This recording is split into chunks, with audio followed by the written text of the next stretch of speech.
Good morning, good morning, good morning, good morning. Everybody wake up. Golly, look who's crawling out of the woodwork here. Kevin, long time no see, dude. You're on mute. Everybody, you're welcome to go ahead and unmute yourself Morning. as we finish getting people checked in here this morning. Just give us a couple minutes. There's a bunch of people, so we're just trying to confirm. To be fair to everyone on the call that paid, we want to make sure nobody's going to be sneaky and slide in under the radar, right? So, good morning, everybody. James, good morning. Good morning. Michael, Taylor, Michelle. Good morning. Good morning. How's everybody doing? Been up for hours. Me too. Excited, getting ready for this morning. So we'll give Pam a couple more minutes here to get folks checked in. We're still a minute or two early, so we'll let those folks try and get settled in here and registered, get them admitted into the room. So at least we could have had a rainy day, right? If we're going to sit here in a workshop all day looking at a computer screen, we could have had rain outside so we weren't missing a nice day, right? There is no rain in the forecast for the next 10 days. I know. Or the past 60. Yeah, that's right.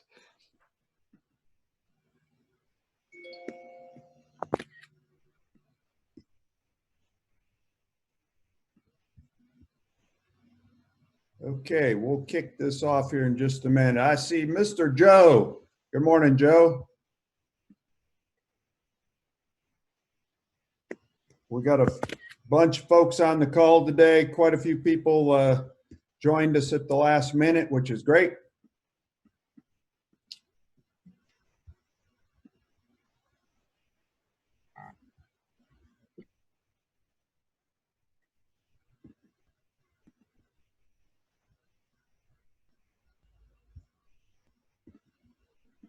Okay.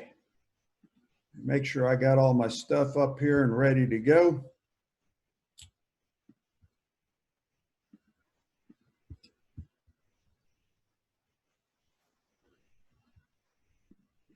All right, so we're going to go ahead and kick this thing off. I appreciate everybody coming this morning. Thank you very much. And we're going to kick this off with just covering a few admin notes and how we're going to run this today, what you can expect so that you know throughout the day. Let me pull up my screen here and get this thing rolling.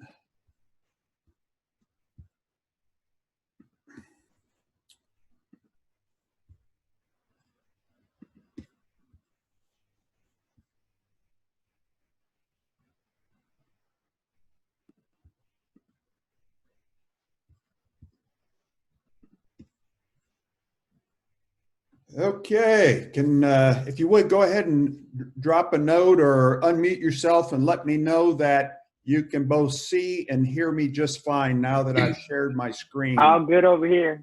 Sounds good over here. All right, cool. Thank you. Thank you. Loud and clear. All righty. So, welcome everybody to the Buying Houses Subject to Step-by-Step workshop. Happy Saturday to everyone. I guess I maybe should start by start naming this the third annual or the fourth annual and things like that, because I've done several of these now consistently. So this is such an important topic, and as you know, very interesting to a lot of people, as we have so many people on the call today. So without further ado, we're going to go ahead and get this thing kicked off. This is a joint venture with Joe Boston with the Dallas REI Group in Arlington, Texas, and he's on the call today. You'll hear from him in a couple of moments, and I appreciate him working with us and supporting this evolution here. and we do a lot together and appreciate that. So go ahead and get started here. We got several admin notes because of this being a workshop and being a virtual event. By the way, I apologize to everybody that we couldn't do this as a physical event. We wanted to do that, and we were hoping that we could do that, but we had to plan for this being a virtual event, and that's the way it turned out because of circumstances as they are. So please drop a note in the chat. We kind of said this already, but just make sure we can hear and see everything okay. If you have problems, make sure that you let us know in the chat. I'm going to give you a phone number in a minute. You'll be able to call Pamela, my assistant. She's in the office as well. And you can call if you're having trouble too, but the chat is another way to communicate with us. Please pop in the chat box and tell us where everybody's coming from, what city and state. I know that we had several out-of-state folks on the call as well, so please tell me who you are because I want to make sure that we address those types of things for out-of-staters. The majority of what we're talking about today is Texas, but the strategies should work everywhere. So again, tell us where you're calling in from. My assistant, Pamela, is on the call. Pam, if you want to chime in and say hello and any info that you have for them. Good morning, everyone. I'm so glad that I can help y'all in the office today. And I just wanted to let you know, if you have not sent the video release form, please send that to me. It's very important that we have that. I know there were some last minute registrations and things like that. So we went ahead and let you in the room, but we need to get that filled out, please. If you have any questions, feel free to send them to me in the chat. I'll be watching that. Know that I'll be doing other stuff, so give me a minute. And then if you need to call the office, I'll be answering the office phone number at 817-599-8058. And I'll put that in the chat if you didn't get that written down. Thank you, Pamela.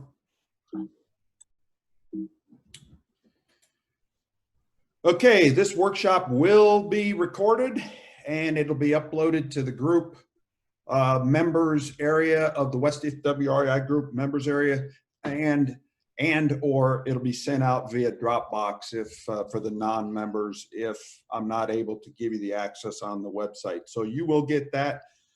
Please be courteous to others and don't talk over one another on the call. Give everybody their time to speak. You'll get yours. Sometimes there's a delay in the network, so it's kind of hard to tell, but just be courteous.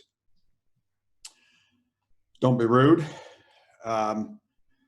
If you have questions, here's the options that you have. Put them in the chat, and so that we can easily see them, start off with all caps the word question, and then how do I do this, or what do we do with this, or things like that. If it's a quick and easy question. If it's a long drawn out question, please email it to the questions@westdfwreigroup.com. questions@westdfwreigroup.com. Pamela will then be able to print it and give it to me so that I can read it a lot easier rather than trying to read it out of the chat. We do want to answer as many of your questions today as physically possible, but there may be a chance that some of it will have to be done as a follow-up. So I want to make sure I have those questions. So if you email them, that will be easier for me.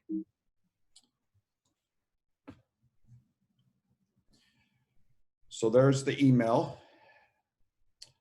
For the best quality audio and video, I recommend you turn off any unnecessary programs on your computer. Anything that's scanning, any background, any programs that take up a lot of processing speed or internet bandwidth on your computer, just to help improve the chances of, or improve the quality and reduce the chance of having a problem, okay? I've done a lot of these, and that's one of the big things is turning off all the unnecessary things. I want to keep this as an open mic thing today, just like it would be in a live event, you know, where we can all talk. But if you have a lot of noise in the background, please mute yourself or we'll have to mute everybody. But we want it to be a good quality event so we can all hear, but also for the recording, we don't want a bunch of background noise in it. So please mute yourself if you're not speaking. When you have something to say, feel free to unmute yourself. If you have trouble, I mentioned this earlier, there's the phone number right there, and I think Pamela gave it to you earlier, but that 817-599-8058 is the number to call her directly here in the office. If you happen to lose your connection, or if it's really bad, go ahead and log off and then just go back and log back into the same link that you had. It'll work and get you right back in here. Know that you won't have missed anything because it'll be recorded. A lot of people say that if you wear a headset, it'll improve the quality and you'll be able to hear better on your end. Feel free to do that.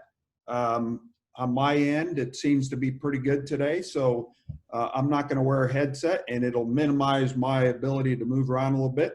So feel free to wear a headset if you'd like. We are going to be recording in 60 to 90 minutes. Right now, it's going to be 90-minute increments.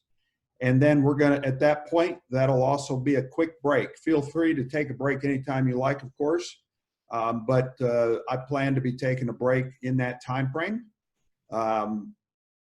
You will notice also on your end, you'll hear a warning, or not a warning, but a notice that the recording is starting and stopping. So you'll be notified when they start and stop each time. Drop in a chat box if you did not receive the Dropbox link that had the property information sheets in it. I gave you a couple different property information sheets in your welcome email. Along with that was that video release form, and there was also a couple other documents in there. If you did not get it, please put it in the chat so we can make sure that we send that to you. Those were free forms for you.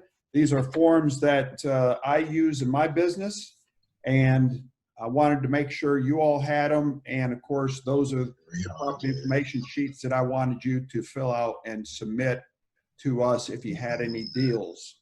So, okay, having done all that, then I'm gonna open it up to Mr. Joe Boston for any opening comments that he wants to say. Good morning, Joe. Welcome to the call today. Appreciate you coming. Good morning. Can you hear me? I can hear you. Great. All righty. Well, good morning, everyone.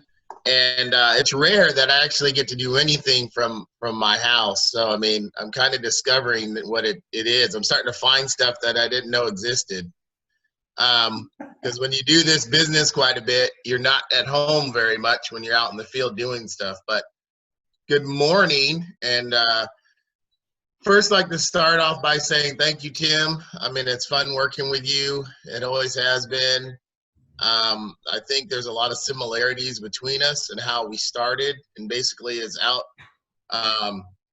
basically finding strategic ways to you know, disrupt, I guess, basically the real estate industry. And you know, just to give you a little background about myself, is I'm the leader and organizer of the Dallas Real Estate Investment Group. For those of you that don't know me, we've been in existence for 10 years, and so we're very similar in our operations. And pre-COVID, we actually met once a week, and we're located out of Arlington, Texas, near the University of Texas at Arlington. And we plan on reopening, but one of the things that we've been doing is working on really good products for you, so that when we actually can meet and do things in the field, you can actually participate. So one of the things that really interests me about this topic is I'm a big rental buy and hold guy. And in addition to that, I believe in the strategic deal compounding concept. And so one of the things I don't mention often enough is that's basically the way I started. But I started with rentals. And so the strategic deal compounding concepts basically state you start with wholesaling, which a lot of you know, and then you gradually graduate yourself into learning the other concepts. And that might mean buy and hold. And so a lot of you have heard of the BRRRR concept, right? So buy, rehab, right? Rent, and refinance. So, which turns into flipping, right? Fix and flipping. So, which is another strategic exit strategy, as well as owner finance. And then you can graduate to learning more detailed topics like the one we are today, which is subject to existing mortgage financing. Some of us actually did that in reverse. I actually learned how to do rentals and then subject to. And subject to, I would actually say, and why I was so excited about working with Tim is the reason why I pretty much have the group and have grown so fast.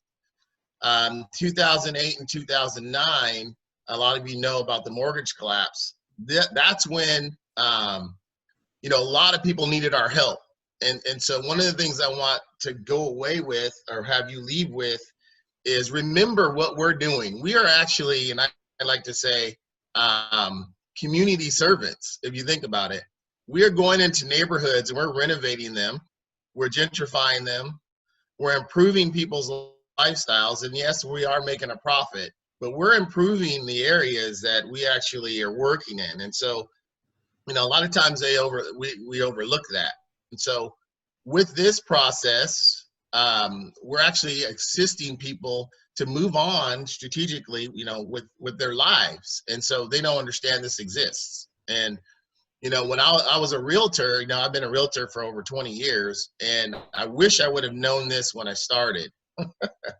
We always say that, woulda, shoulda, coulda, because in the 1990s, everyone, and I'm a jokester, if I would have known this concept, you would have seen me with the boats in, you know, at midnight and been saying all those great things. I just didn't understand and couldn't connect the dots on if this was real, you know, if this is something that existed for people like me. But I can tell you this right now, this is the Cadillac of our industry, and make no bones about it. That's one of the reasons why, if people do know about it, a lot of times they're not sharing the information because they're so busy attempting to get deals and opportunities, because it's very lucrative. So one of the things I wanted to share is that with this upcoming, and I call it the salmon run, just like 2008 and 2009, as you all know, the reason why we are actually meeting in this fashion is because of what's going on in our environment. So it was the mortgage crisis, obviously, in 2008, 2009, and now it's COVID, right? So unfortunately, people are again left without, you know, employment. And then in addition to that, a lot of people just don't like houses. And believe it or not, just like I don't like working on cars, I just want to drive it, right? I'm not that kind of dude. But similarly, there's people that are like that don't really like to deal with housing. And this will blow you away as you learn this technique, that people just are, okay, you can just, it'll just transition it over. I don't want it. I don't want to deal with it. And so a lot of you will be skeptics, right? So there's two reasons why people don't do things. It's fear and skepticism. And, you know, you'll be a skeptic of this. And so I know one of my business associates is on this call right now, and we work closely, and her name is Ann, and I know, but one of the things that I'm challenged with all the time is the skepticism. And so you've got to prove it in this business. And this is why this is a great workshop, because you will get to see that this technique, not only is it real, not only are you assisting people to move on in their lives, but it's a very lucrative way for those of you that want to have a strategy when you're starting and to add it to your strategic deal compounding. This will exponentially take you from 0 to 90 if you really concentrate on learning how this works, and then obviously how to attract people. So again, thank you, Tim, for being a great guy, not only and a great steward of our industry, but also working with Dallas REIG over the years. I mean, it's been fun. Again, for our club, with the Dallas REIG, we have events, and it's dallasreig.com, and that's our website. And then in addition to that, we're all over Meetup, meetup.com, and then we're actually obviously on the social media sites. Like to hit home and final few notes is we're the one of the few clubs that does new construction. So if you're interested in that, we are just finishing a project, working on what we call the reverse close. That's a turnkey owner finance product that we have, and so it marries perfectly with subject to. So you'll be hearing about that process. For those of you that are real interested in passive investing, you'll see us out there really actively engaging in the real estate realtor community, in addition to and the investment community. So you'll see that, and hopefully Tim and I'll be working together on that. In addition to that, like I said, I'm a big rental guy and fix and flip person. So we actually have a fix and flip workshop that's going to be, I think, September 19th that week. And so we actually are hands-on. We're in the field with that activity. And then also with the strategic deal compounding strategy, we're going to be relaunching that again as well. But again, just like everyone else, this has kind of thrown us for a loop. So we've been just in the background working on improving our product. So again, enjoy your day, and put your thinking caps on, because this really works, everyone. That's why we're sitting here. It's awesome. This is the best thing that you will ever learn in real estate investing.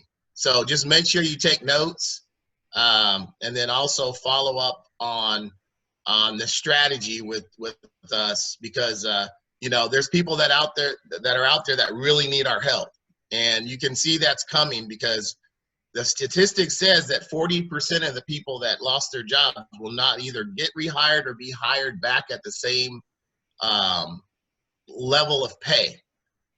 And because of that, about 6 months ago, we were robust, right? We were buying houses that were 300,000. You can't even see a new construction or a new build that's less than, let's say, 300,000.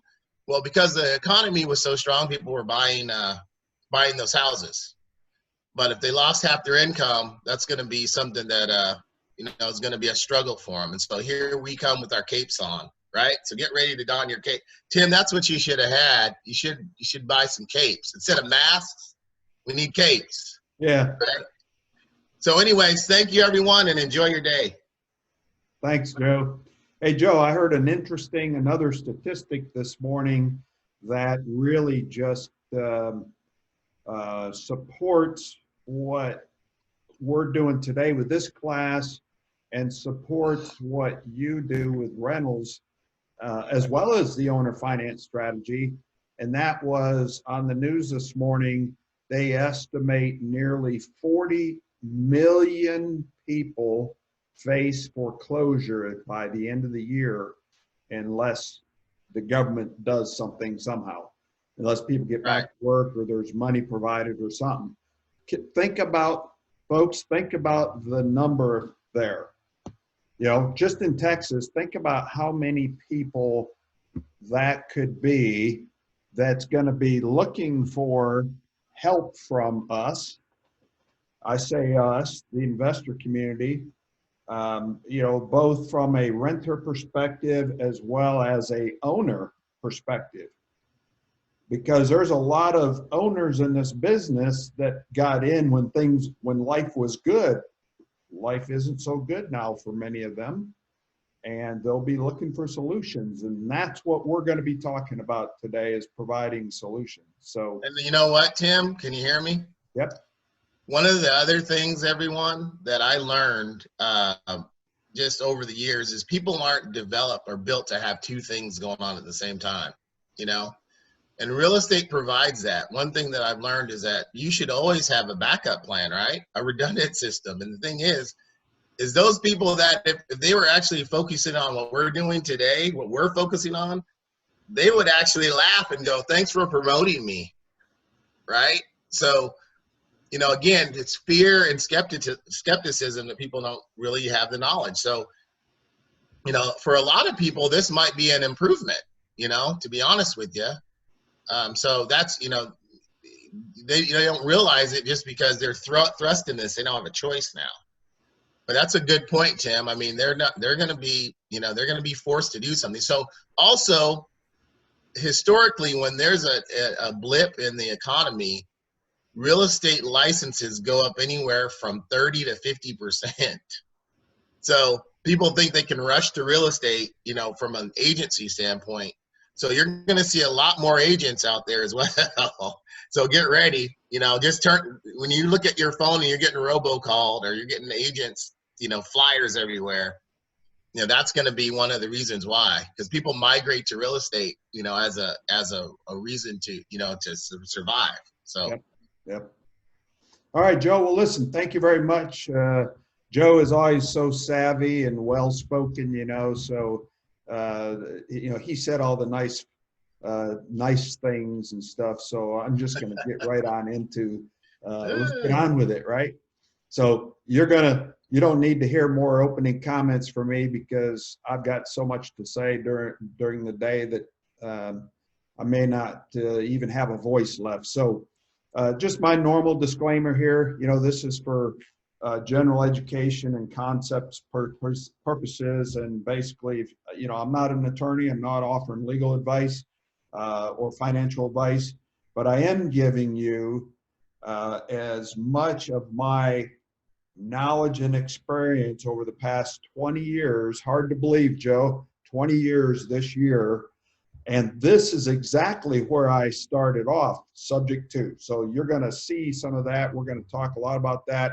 When I get to my story, I did it a little bit differently than a lot of other people. So here's a quick overview of what we're going to cover today.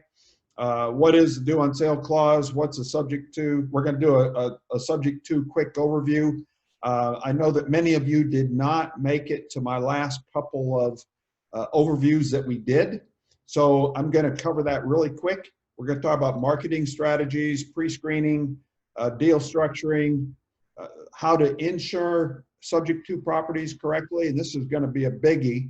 We've got Dave Burdick coming on about 10:30, 11 o'clock time frame to talk about that. We're going to talk about what do you do with an insurance claim. I'll tell you a real life story there. And we're going to go through a checklist. We're going to talk about real deals, and we're going to talk about your exit strategies.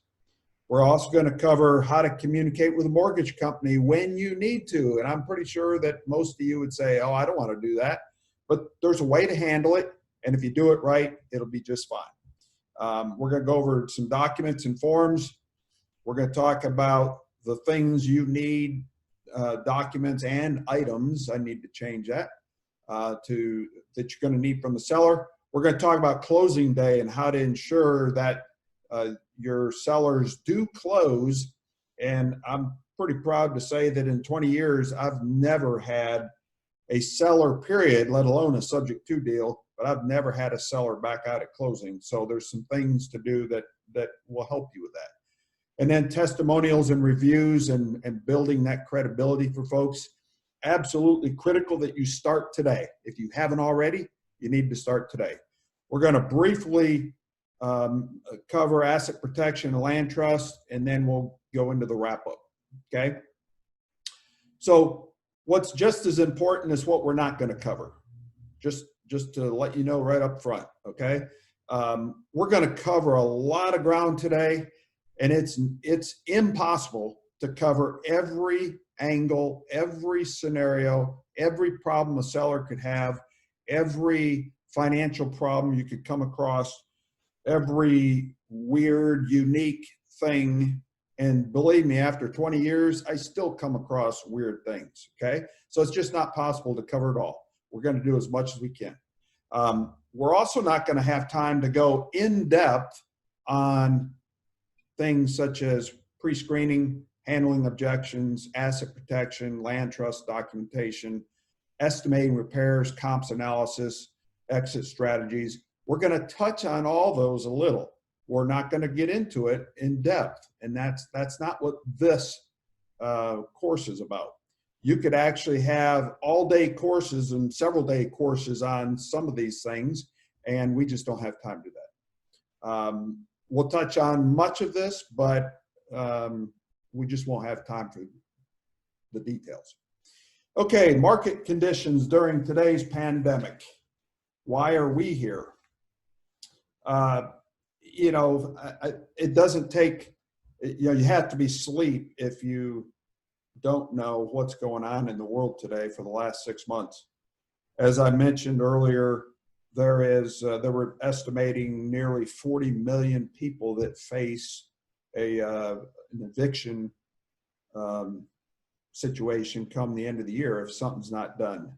And there's a lot of folks, I haven't heard the recent numbers on foreclosures, but there's going to be a lot of foreclosure notices going out in the near future.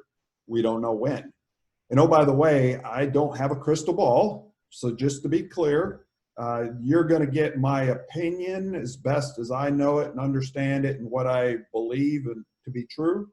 But I don't have facts to support. We're going to start foreclosures, next month, or massive evictions the month after, and things like that. So, but you're going to hear my opinion on this. And my opinion is, even though I hear a lot of economists coming on and saying that, we're not going to see a lot of foreclosures, I just don't believe it. I mean, I don't know how we could not see a huge number of foreclosures. Will it be like the 07, 08, 09 time frame? Probably not. But I do believe there's going to be a huge increase. And whether that's the end of the year, first of next year, nobody knows. But think about that, both from a landlord perspective as well as a owner-occupant perspective. If these people don't get back to work soon, they're not going to be able to get caught up on the payments. The ones that I think will really be the ones to survive will be the ones that had good careers. They had some money saved maybe to cover payments for a while. They go back to work. Maybe they're not making quite as much money as they did previously. Maybe they are, but they go back to work and they'll get caught up and they'll be fine. The ones that I think are going to be the problem is, maybe all the business owners that have gone out of business completely forever. There's been all kinds of talk on the news about those. Maybe it's the people that were struggling pre-COVID and they've lost their job. And then, I'm not sure they're ever going to get caught up. At some point, the government subsidies are going to run out. The unemployment rates are going to run out, or unemployment dollars are going to run out or be reduced. And at some point, those people are going to have to be looking for alternatives. So just the combination of all these things, I believe that we have a wave coming. And I'm trying to help prepare yourself and me as well to be ready to ride that wave. And hopefully that makes a lot of sense to you. Okay, my story. For those of you that don't know me, and there's a pretty fair amount of you on the call that I don't believe I've met, I joined the Marine Corps right out of high school, met my wife on Christmas leave on a blind date, and was married 5 months later, and we just had our 45th anniversary. So life has been pretty good to me. Retired after 24 years in the Marine Corps, so I quit early, as I say. Took a job at Lockheed, working on the F-35 here in Fort Worth, and I was out there for 8 years, but I started studying this real estate business right after I got there, 2000. And since then, I've spent well over 100,000 in my education. I believe in being a student of the business, and I'm constantly learning new things, new strategies. You'll see me at various REI clubs around the Metroplex occasionally. I speak at some of those as well. I gave my resignation in July of 2005 from Lockheed with a 12-month notice. So I gave it in July of 05 that I was going to resign in 2006, and I've been full-time ever since. Well, the funny thing is all the Lockheed folks thought they would escort me out of the building because of all my top secret clearances and special access and stuff. But for some reason, they liked me and they let me stay there. So do you think I was really ready to leave and go full-time in 2005 when I gave my resignation? I knew it was a risk, but I had planned my exit strategy. And for those of you on the call that are wanting to quit your job, it's great. Just don't quit today thinking that tomorrow or next week you're going to have a full-time real estate investing business that cash flows that you can live off of and it reinvest in your business, because it typically does not work that way. So if you ever want some help with planning your exit strategy, I do that kind of consultation as well. My wife kicked me out of the house in 2008, said go find an office. So I did that. I had been working out of home office until then. Found a little place I rented in Weatherford. I have since bought an office in downtown Weatherford. So if you're ever out this way, come see me. We have a great location, nice little office, and good location. I was Ron LeGrand's mentor for all his Texas and Canadian students for about 5 years. That was a lot of fun. It was a lot of work. I learned a lot as well. Even though I was the mentor, I learned a lot from the students because, you know, people are creative and people come across different experiences, and I try to learn from all that. So it was fun, but it got to be the point where there was so much work that was interfering with my business. So I decided to resign from that.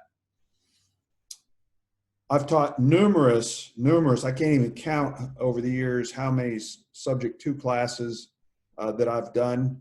This year, I think by far is going to be the best. When you see, I hope you agree with that.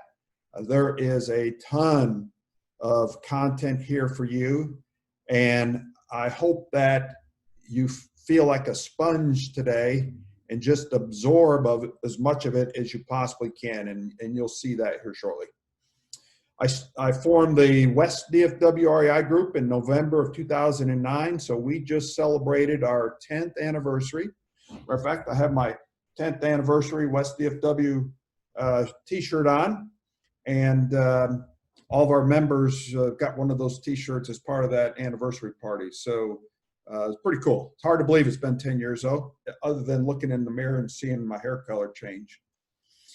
Okay, let's do a quick poll here. I just want to know what the base is here on the call. Who has what experiences, who you are, so forth. Who has never done a subject to deal? Just go ahead and type it in the chat box. Yes or no. No deal, yes, whatever. I just want to know who's never done one. And for you, I'm going to say Joe's comment was very appropriate earlier when he was talking about a lot of skepticism. You know, if you go tell your family that you're learning how to buy houses with no money, they're going to say, you can't do that. Well, I'm here to tell you, and I think you'll see it here in a second too from the rest of the folks on the call. You can do this, and it's amazing, but yes, you can do this, and you can too. And you need to just disown your family until you go get that first shut up check. And I mean, go get that first payment, take and put it on a copy machine and blow it up, and then stick it in their face and say, see, I did this with no money. And you might be laughing, but it's true and it works. Okay. So next is who's done sub 2 deals? Put yes, I have, whatever. Just tell me if you've done sub 2 deals. I want to see how many people on the call have done that. Who has done more than 5? So tell me what you've done. Who's done more than 10? I want to know. I want to see what kind of experience we have here on the call. Also want to know how many realtors we have, because I'll have some comments for you, and I just want to know who you are and how many we have. Curious if anybody's done any subject to and kept them as rental property. This is, you know, one of Joe's favorites, mine as well. This and owner finance wraps. So tell me if you've done the wraps. They're both killer strategies. When you talk about ramping up your portfolio and your net worth, you know, when you can leverage other people's money, buying with no money, and taking ownership of $100,000, $200,000, $300,000 properties with no money, I mean, that's just an awesome strategy. A lot of responsibility comes along with this, and we're going to talk about that, but it's an awesome, awesome strategy, okay? Has anyone had a loan call due by a lender? Please put that in the chat box.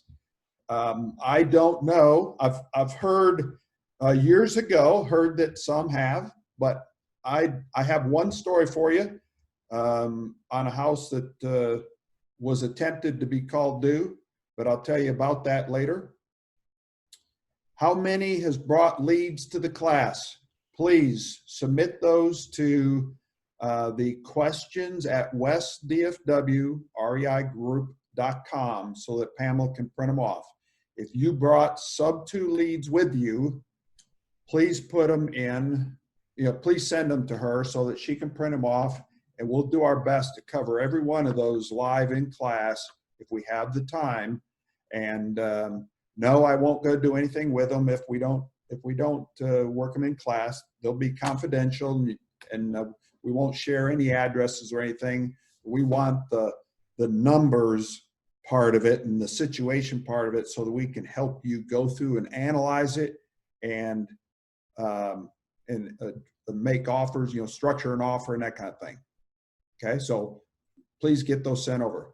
How many are new and have never done a deal? Put that in the chat box.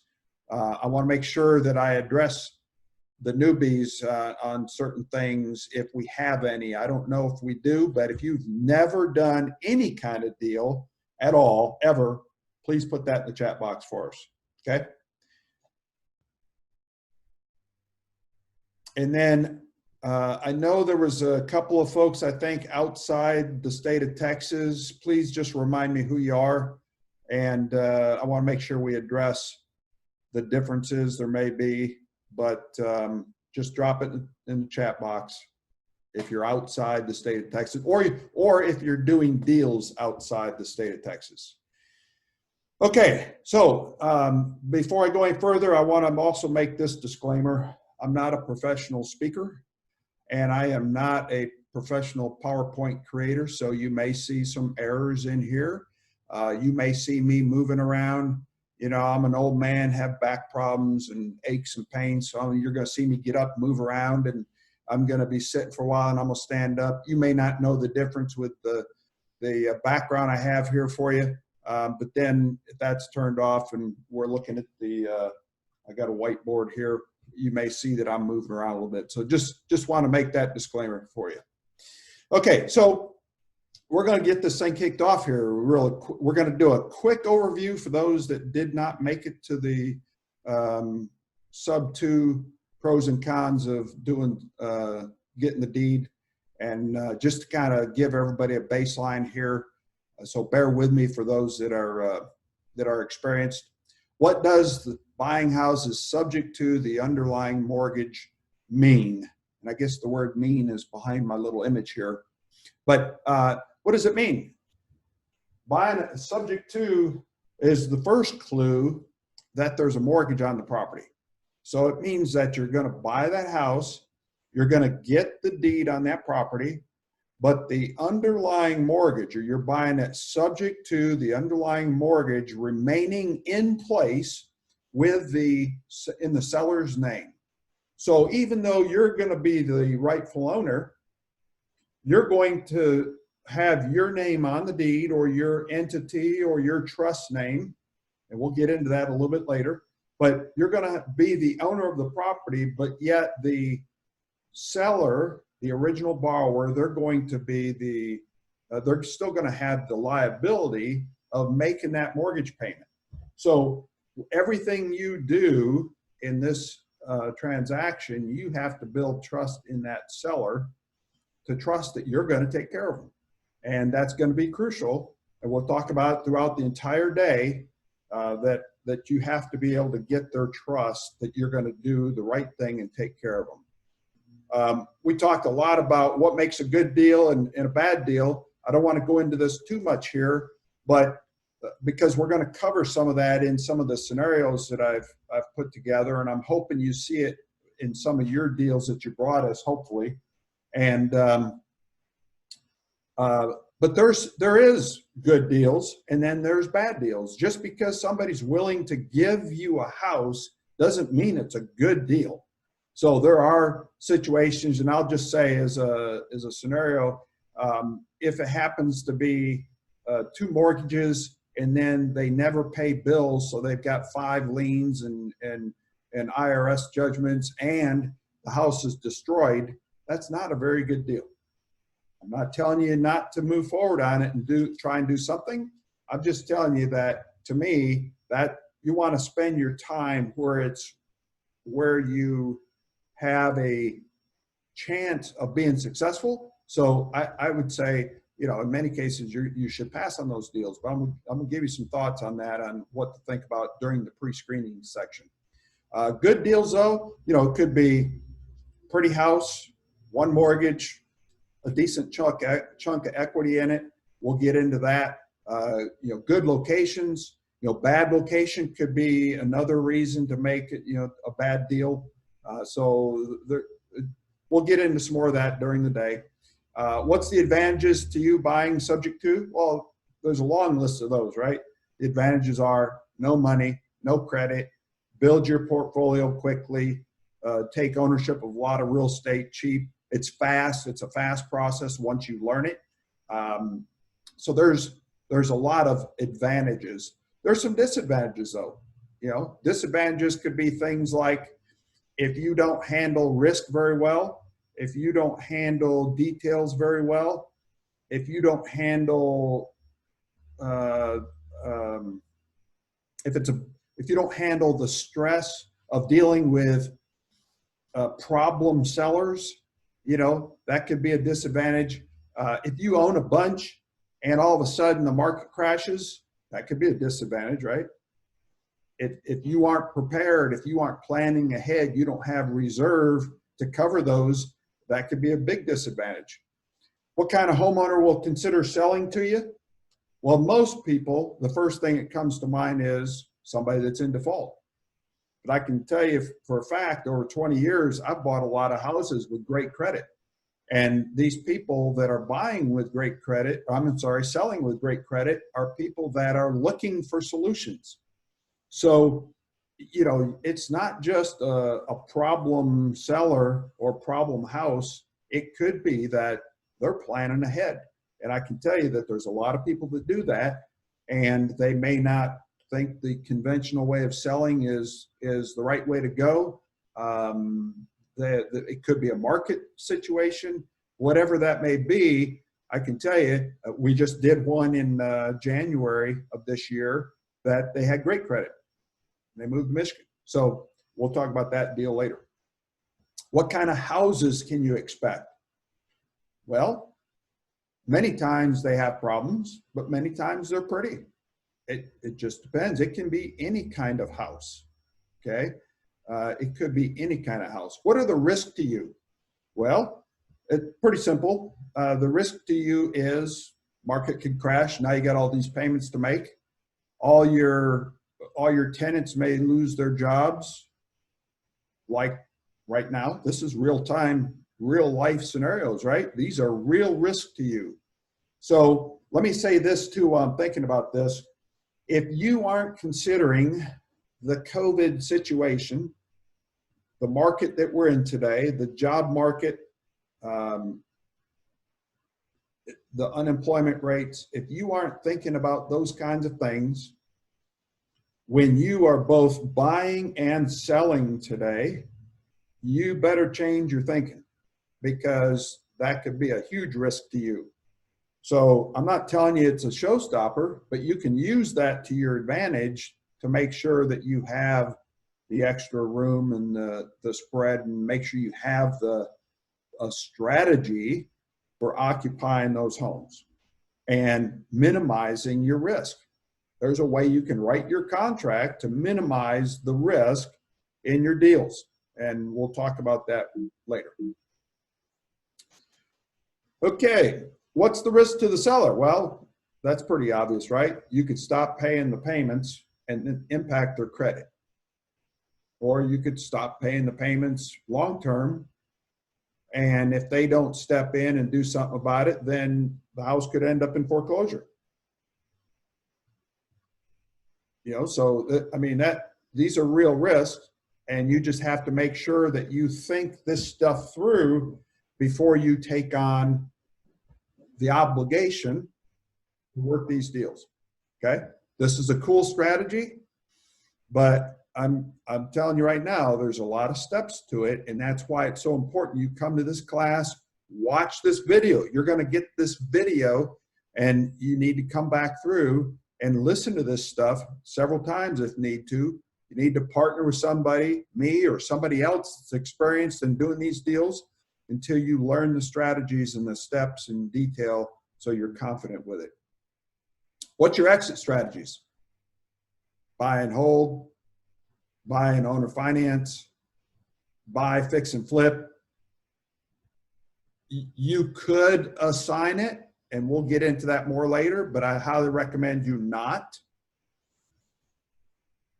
And but you can pretty much do anything you want there with, as far as an exit strategy. What to do if the lender calls the mortgage due? I'm just going to touch on this real quick. First thing is, you want to make sure that you have all your payments set up on an automatic basis using third-party servicing companies such as August REI somehow, so they're always being paid on time and never be late. That's your first clue. That's your first step to take to make sure that the lender doesn't have a cause to call it due. The other big deal is insurance. We're going to get into insurance later this morning, but you always want to make sure that you have the insurance set up correctly and that it is never late as well, because those two things right there are cause for the lender to have to go look at the account. So those things could call it due. Are there other things? Yes, but those are the big ones right there. Okay, we'll talk more about it. What can trip you up, cause you lose sleep at night? Well, kind of the risk that we talked about earlier. You know, if your buyers are missing payments, your renters are missing payments, you can't afford, you don't have the reserve to cover the payment for a month or two till you get it taken care of. That could be, if the lender calls it due, is that going to cause you maybe to lose some sleep at night?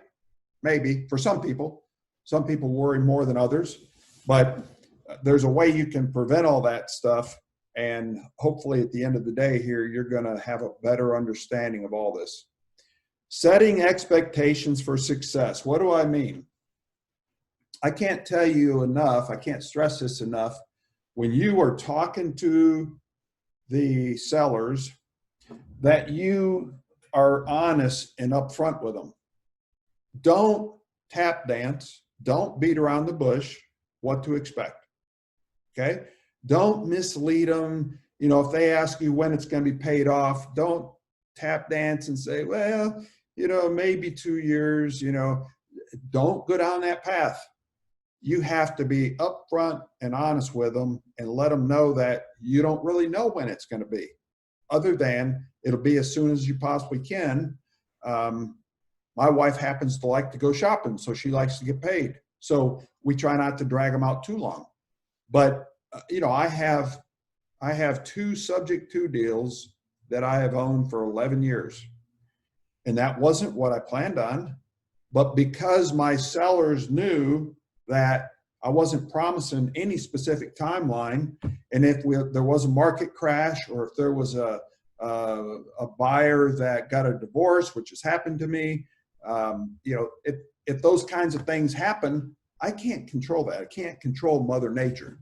So open and honest communications, frequent communications, all those things really help with being successful at these types of transactions. What not to do, kind of just as important as the what to do's, isn't it? So the what not to do is, again, don't lie to your customer. Don't be dishonest. Don't be misleading. You know, don't bury your head in the sand. If you think there's an issue coming, such as a late payment or insurance, you got a notice about insurance not being covered on the property, and the mortgage company is threatening to put a forced place policy on it. Don't just ignore that stuff. You got to get on it and handle it. If you ignore it and act like an ostrich, you're going to end up with lots of headaches, lots of problems, lots of dissatisfied sellers, and you don't want that. Okay? So moving on here, let's get this one out of the way right now.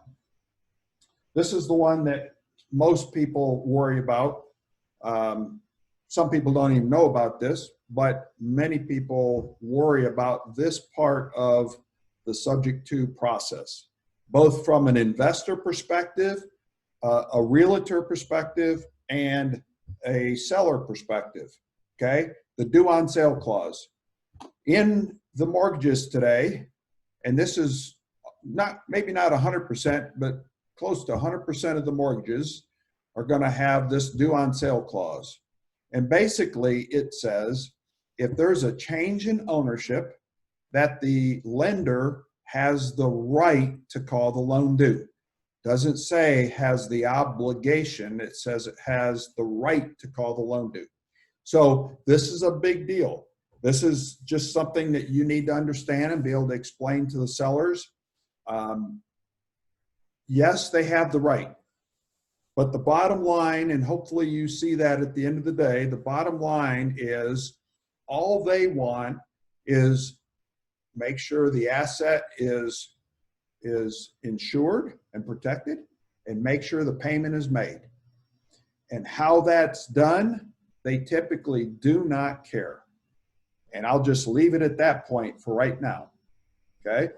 That's really the bottom line. Is it insured correctly, and is the payment made on time? Not late, paid on time. All right.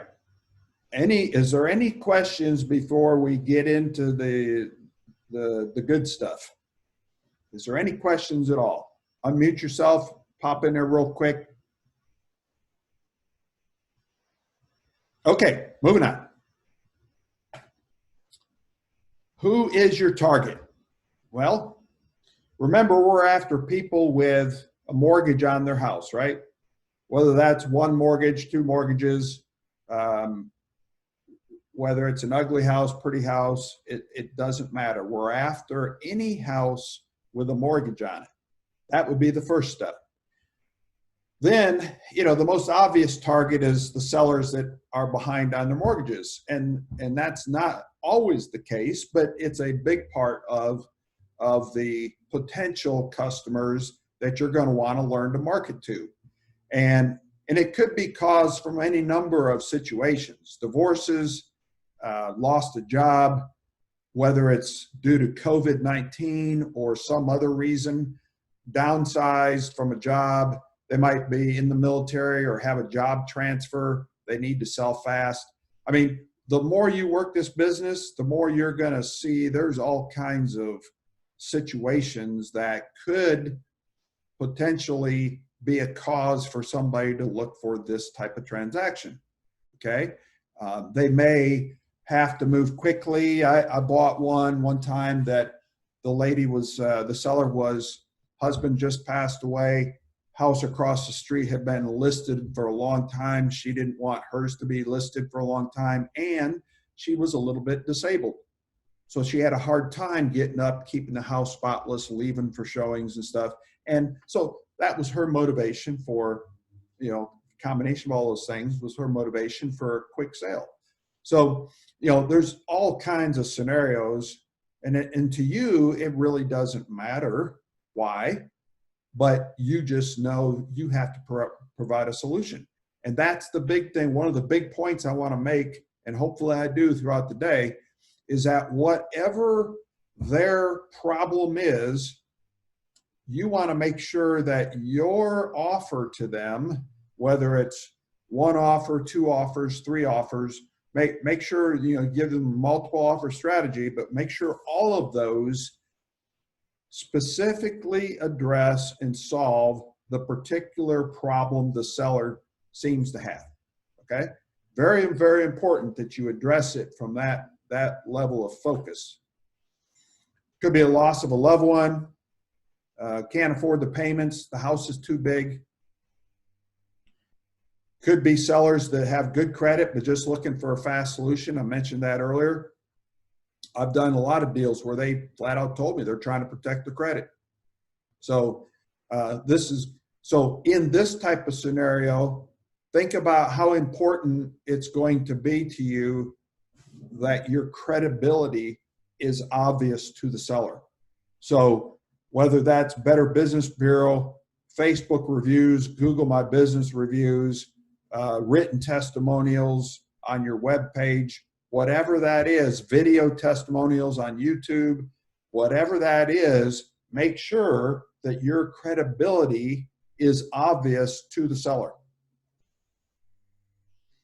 Could also be a seller in a newer neighborhood with little equity. Think about that. How many neighborhoods is that going to be here in the near future? If it really turns out that this virus sticks around and people really don't get back to work, or they get back to work too late, there's going to be a lot of people, even in the nice, pretty houses, that are going to need a solution. These nice new neighborhoods, you could see whole neighborhoods of potential deals. Absentee owners, tired landlords, tenants lost their jobs, possibly from COVID. You know, all of these people are your target. It's, you know, I'm marketing to pre-foreclosures, but I'm marketing to absentee owners. And my thought process is there's a lot of people from out of state come into this state of Texas and bought property over the years because we had such a strong market and things were doing good, right? Not so good now. Some of those people that, you know, maybe got in too deep, and if they were renting, or if it's sitting there empty, they may be looking for a fast solution. So think about those people. Could be prime candidates.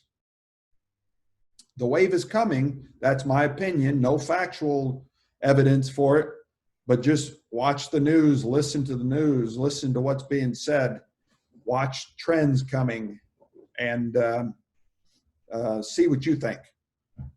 Any of the realtors on the call have an opinion on that they want to share with everybody?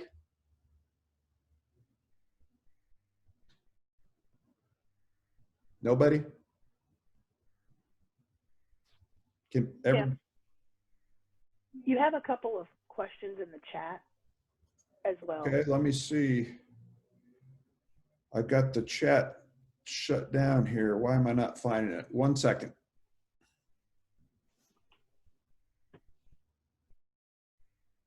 Okay. Bear with me, folks. I'm going to stop sharing for a minute. I seem to having trouble with the showing the chat.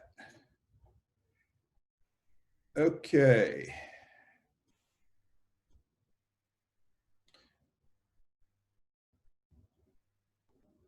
Okay, there is way too many chats in here for me to try and figure out where it is. Oh, if you, whoever had the question, unmute yourself and let's hear it. Wow, there's a lot of chats in here. So Okay, no comments. Everybody, Kat's got your tongue, everybody? Can you hear me? I can hear you now. All right. My question in the beginning was about your very first lead, because I find it, well, which I've done as much as I can, and I can always do more. But I would like to know, how did you get your very first lead, like in the business period, your very first lead? Like, what exactly did you do to get that worked to get your very first lead? Wow, Kamitha, you're making me think here. 20 years ago, how did I get my first lead? I think back then, I don't think I had all my websites set up, you know, when I very first got started. So it was probably a direct mail piece. You know, I've always done a lot of direct mail, postcards in particular. I on and off with letters, but I did a lot of postcards along the way, and that's probably where it came from. But I honestly don't remember. That was so long ago. Okay, who else? I have a question. Can you hear me? Yes. Hi, Max. What percentage of properties would you say get the due on sale called, if you had to put like a percentage on it?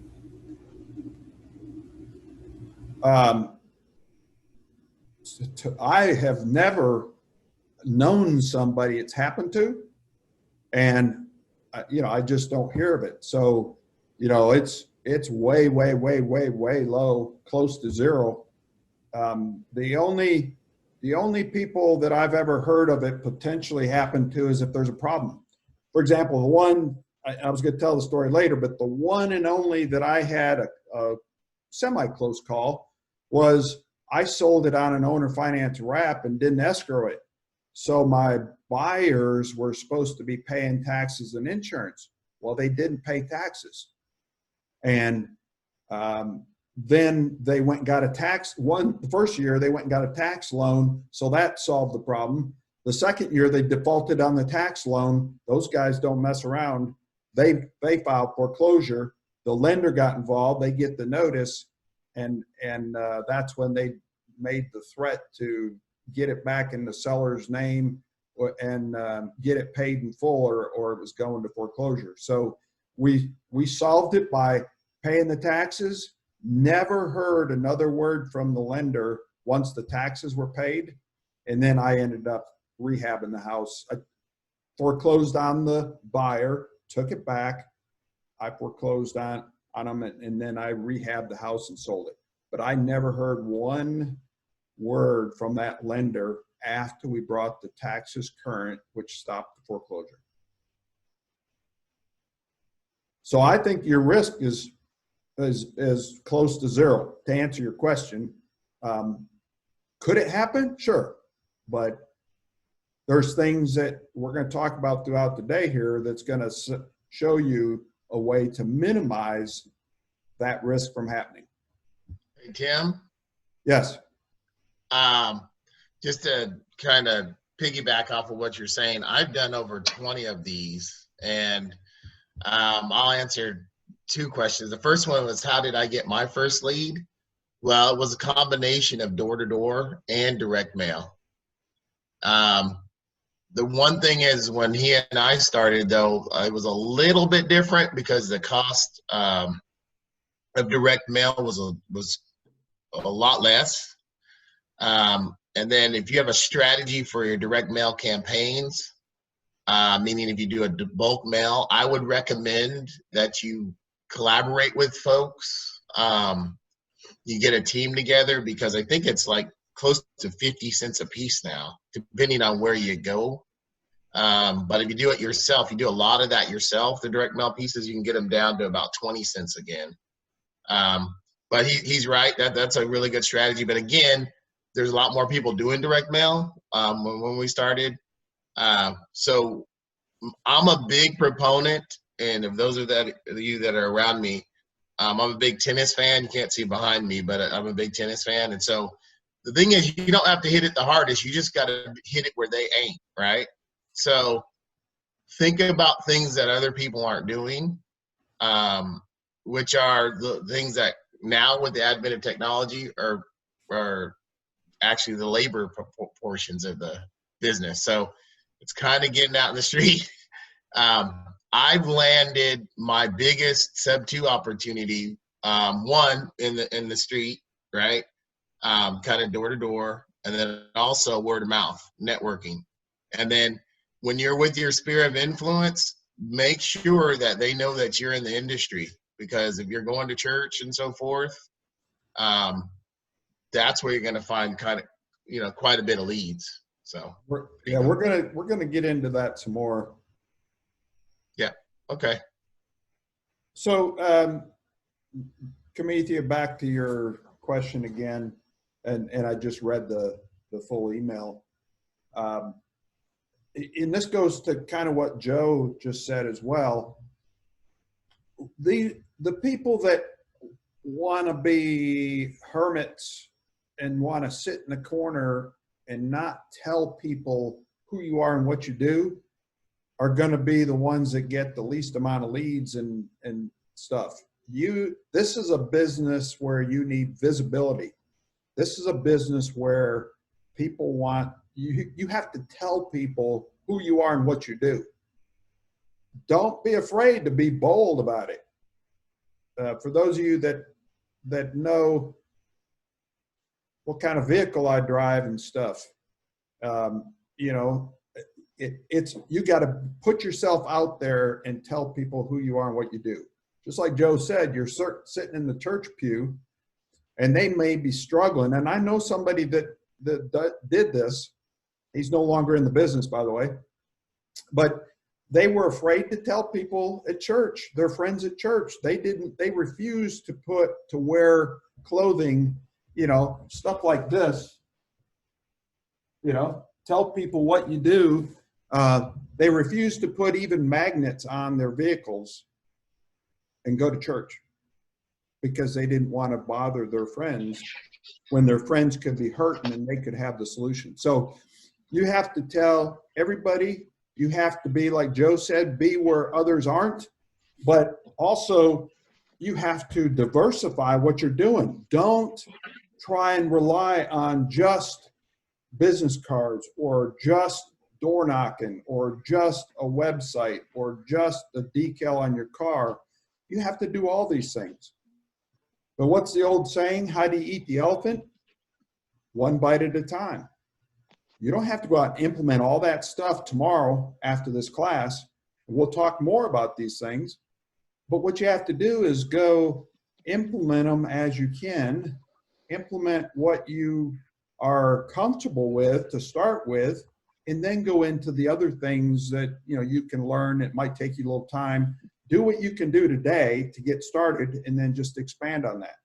But if you only want to go walk neighborhoods, or if you only want to send direct mail, or if you only want to post a website, you got to expect less results.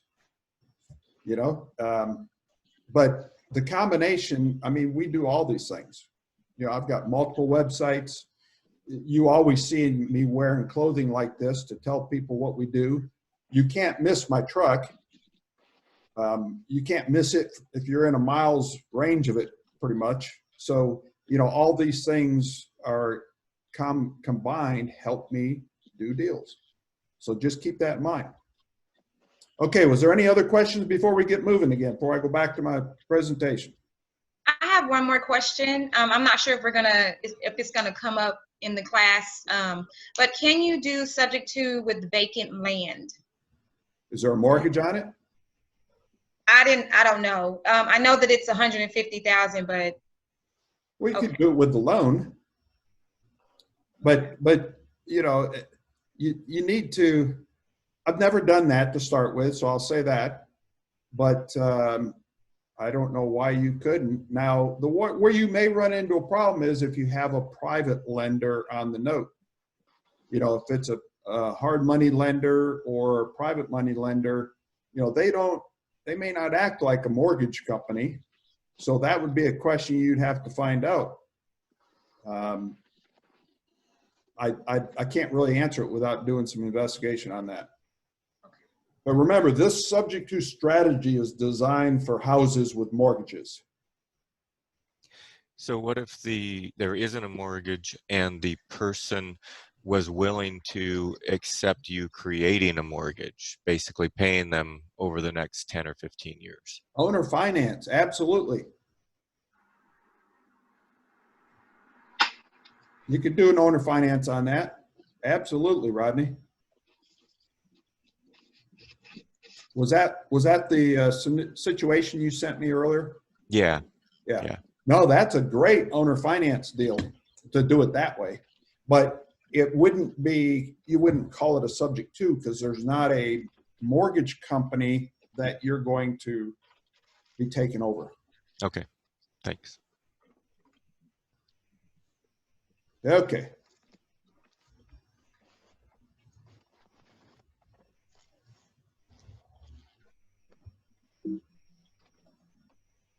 Okay, so moving on with the presentation, you know, websites. You know, here's an example of my foreclosure website. And, you know, you'll be able to go look at these things later and see what they look like. But, you know, I believe that when you are capable, you don't have to do this day one. But if you can afford it, you should consider having your own website and have it be a niche related website such as this one, where it's focused on helping people prevent foreclosures. You know, it's very helpful if you offer a free report. People like to sign up for free things, and getting a free report is good. And then you want to have something, you know, a website that has a series of autoresponders, which is a series of emails. So when they sign up for that free report and they opt into it, it's what they call it, then the system captures their information, and then they are put into the autoresponder system. And I think mine has a series of 7, 8, 9 emails, something like that. You're welcome to go click on that and opt in, put your info in there, and watch the email series that comes out to you. If you'd like, if it would help you, go for it. Social media. I'm not a huge social media guru, so we do a little bit of it. We know enough to be dangerous, but I am not, by a long shot, not an expert at it.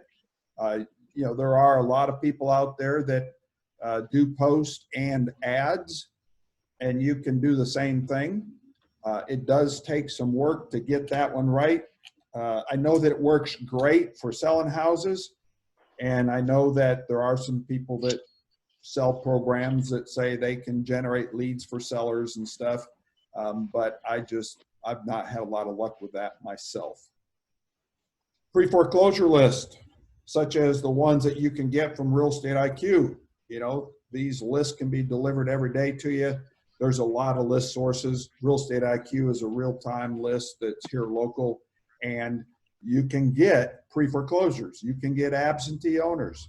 You know, those to me are prime candidates for the type of deals that we're after right now. You can also go get lists where you can focus in on low equity deals. You know, there's a lot of ways that you can still make money on low equity deals, and it's stuff that wholesalers could never make work for them, or rehabbers. But using this subject to strategy, you can make a lot of money and help a lot of people. By the way, helping people has to be the #1 priority here. I mean, yes, I'm sure most of you are not in it to be a nonprofit organization, and just like myself, but you know, we have to want to help people and be able to make a little money too. Okay, and if you can present yourself so that the sellers see that you're trying to help them, that's going to go a long way.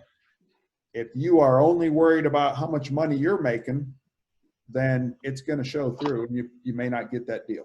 So keep that in mind. You need to be able and willing to help people.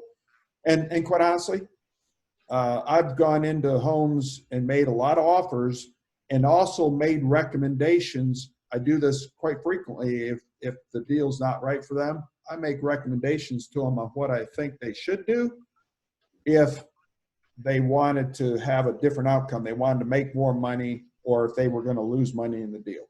Some deals, you know, the people have to pay at closing in order to get out of. That's happened. But some people are willing to do that. But other people can't afford to do it. So I make recommendations that I think is best for them based on the information that I know. And I would encourage you to take that same approach.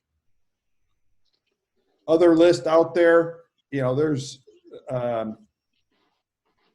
again, low equity deals. If they just bought the house a couple years ago, that could be a low repairs type deal. It may be real easy to turn that home as an owner finance. Realtors, referrals, these are other good sources because even, you know, if somebody just bought that house 6 months ago, and, you know, I've had people come to me try and sell their house 4 months after buying a house. 4 months. And you know they have no equity in that case. So if they go to a realtor to try and list the house, you know, there's a good chance that they're not going to be able to afford it. So they may be looking for, that realtor may be able to bring that kind of deal to you and you still be able to make money with it because of how you put them under contract and how you sell them on the other end. We'll get into all this later when we talk about pre-screening. What's the interest rates? What's the balance? What's the rental rates? What could you sell it for? How much can you increase the price? How much of a down payment can you get? And things like that. So you can make a lot of money and you can minimize your risk by how you structure that offer. So we'll talk about that. Referrals, you know, these are the best kind of leads. If it's coming from somebody that you have already done business with, maybe you helped a family member or something, and now they're going to refer others to you.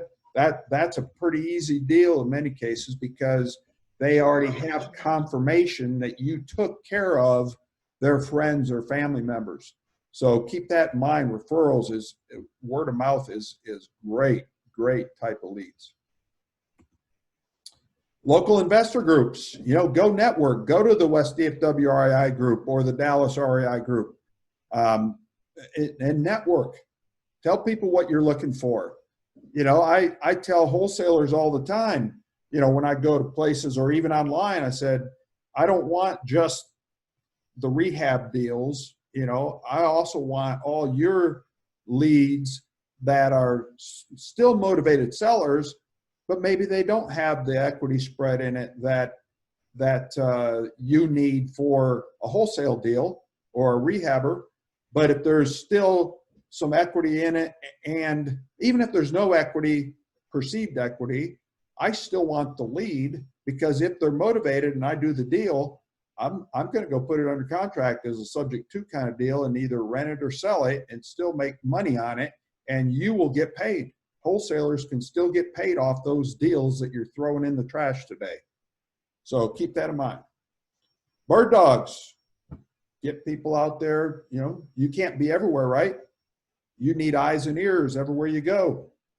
And, you know, you can pay those bird dogs a marketing fee and have them submit deals to you. Other networking groups. It's not just about real estate investor groups. There's all kinds of other networking groups all around the country that you can get involved in. You've got B&I groups and, you know, millions of meetup groups. Just about anything and everything you could ever imagine and then some is on Meetup these days. So if you go market and promote yourself in all these groups, that's a good place to spread the word on who you are, what you do. Go to those groups with your promo material on, pens, paper, letter openers, things like that, and hand them out. That's got your phone number, your website on it. Visit with lenders. Reach out to all the lenders that you meet. Maybe write a letter exactly what you're looking for. They could possibly bring you people that need to sell a house subject to. Maybe they can't refinance into a lower interest rate because their credit's bad. They lost their job in COVID. So that might be, lenders could be a good source for you. Driving neighborhoods, you know, you might find FSBO signs up. You might find vacant houses. Of course, there's a lot of people that like to do door knocking. I've never been a big door knocking kind of person, but I know a lot of investors here that do door knock. And it's a very successful way, very good way of identifying sellers that may be looking for a solution. Direct mail. You know, even though you'll hear some people say direct mail doesn't work, as Joe mentioned, direct mail cost has gone up. I can get direct mail today at 33 or 35 cents a postcard, and that's a pretty darn good rate in today's market. And there are ways you can go out and do every door direct mail for free.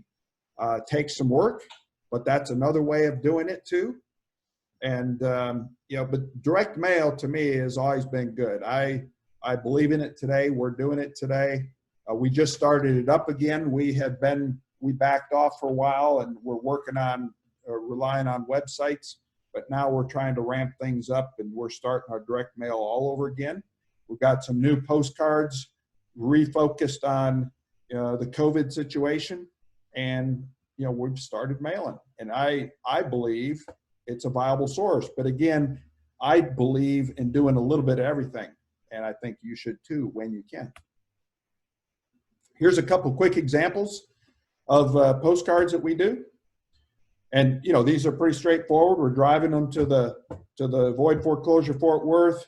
Notice that we have a phone service that has voicemail options, voicemail boxes on it. And these are pre-recorded messages that with a specific focus. You know, this particular one is about avoiding foreclosure.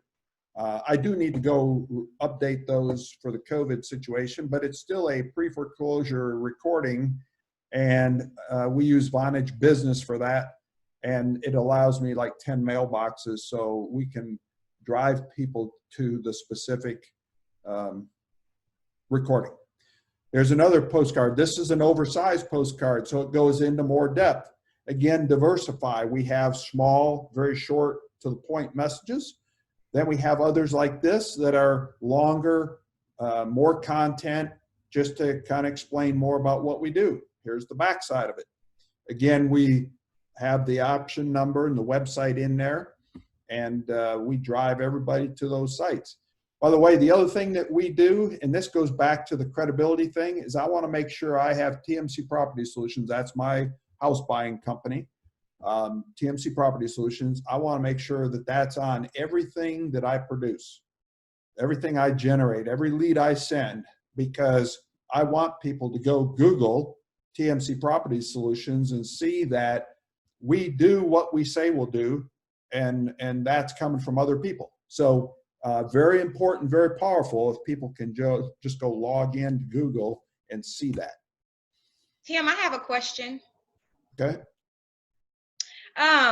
What if, I mean, I like the ideas and I really want to use those, but I don't have any existing business to use as a reference to potential customers. So as a newbie with no experience, I haven't done any deals, and I have done a direct marketing campaign and I like it.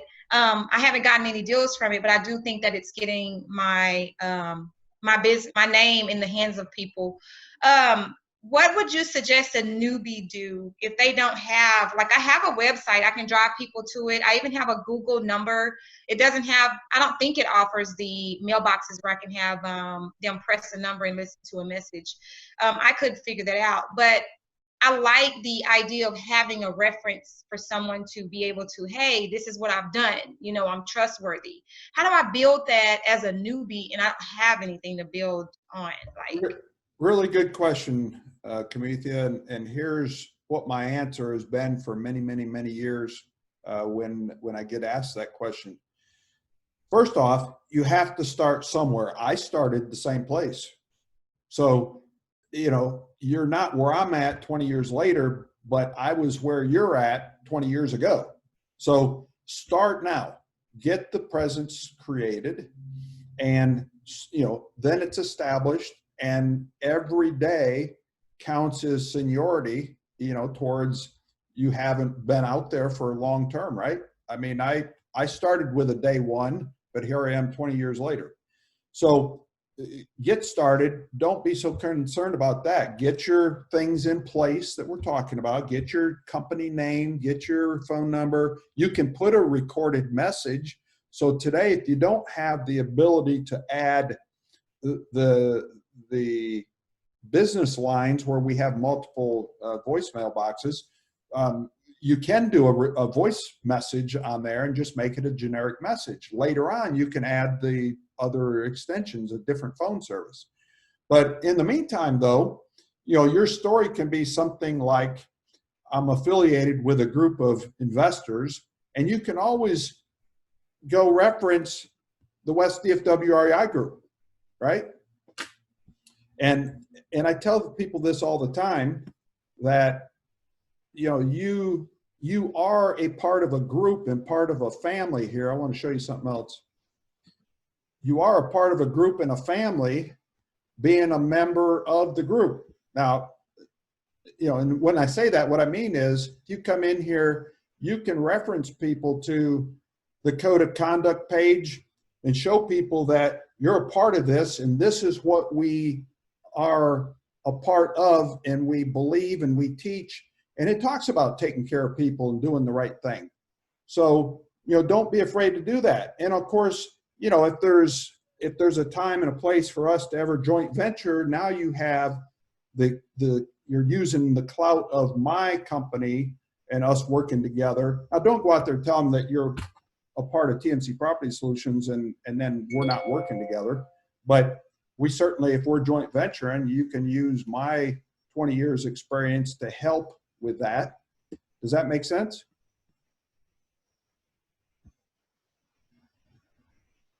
Does that make sense? Yes? Anybody else? Yes, it does. Anybody else have a comment on that? Does it make sense for anybody else, or anybody else have another thought?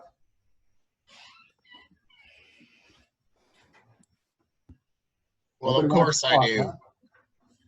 Hey, one of the things that I would recommend, I mean, is when you're going to these meetings, is find someone that's similar to yourself and then get out there and do it together. Like Tim's saying,